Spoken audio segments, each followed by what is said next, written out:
Hello and welcome to today's FriYAY Q&A. I am April Rogers and I answer your questions about God and the Bible.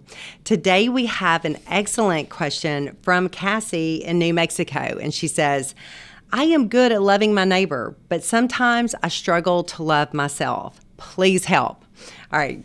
Cassie, you are not alone because there are so many people that struggle with this same thing. It's not just women, men too. And actually, there are humanitarians that do great things for mankind, but still struggle to love themselves. And because of this, they are not as effective in loving others and helping others as they could be. And there is a prescription inside of the Word of God if we just look for it. In Mark 12, Jesus is going about his ministry, and he is being asked hard questions by the Pharisees and the rulers because they're trying to trick him into messing up. But Jesus is God, and he answers effectively, but he also gives a little twist and gives them something else to chew on whenever he says this. He says, Hear, O Israel, the Lord our God, the Lord is one. Love the Lord your God with all of your heart and with all of your soul and all of your mind and all of your strength. The second is this, love your neighbor as yourself. There is no commandment greater than these. All right, so whenever Jesus comes in and he gives this prescription, the first thing that he starts with is to love the Lord our God with all of our heart, soul, mind, and strength. Where is he getting this? Well, it actually goes back to the Old Testament, wherever the Israelites were given the command to love the Lord their God with all of their heart, soul, and strength. It's called the Shema, and it is something that they would pray over themselves each and every day.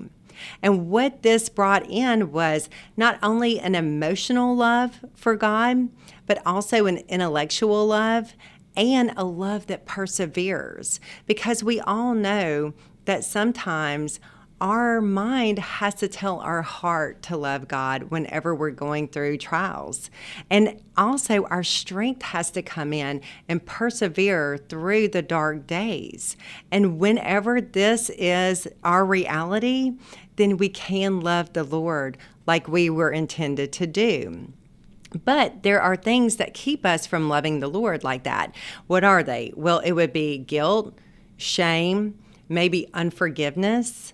And if any of those things are present, then we are not loving the Lord like we are supposed to. And we have to allow his grace and his mercy and his forgiveness to come and to cover all that for us.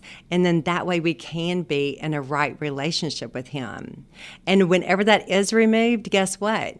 It allows us to love ourselves and to see ourselves like God sees us. And whenever this happens, then it allows us to go out and to love others as they were intended to be loved. So we can't have one without the other. We have to love the Lord our God deeply with our heart, mind, soul, and strength. Then that will transfer into a love for ourselves. And once that happens, we're free to go out and love our neighbor as we love ourselves and as we love our God. I hope that this answered your question, Cassie. And I want the other viewers to know, if you have a question for me, feel free to email me at reflectinglightshow@gmail.com. It would be my honor to answer that for you. I hope that you guys have a great weekend. Go out and be the light.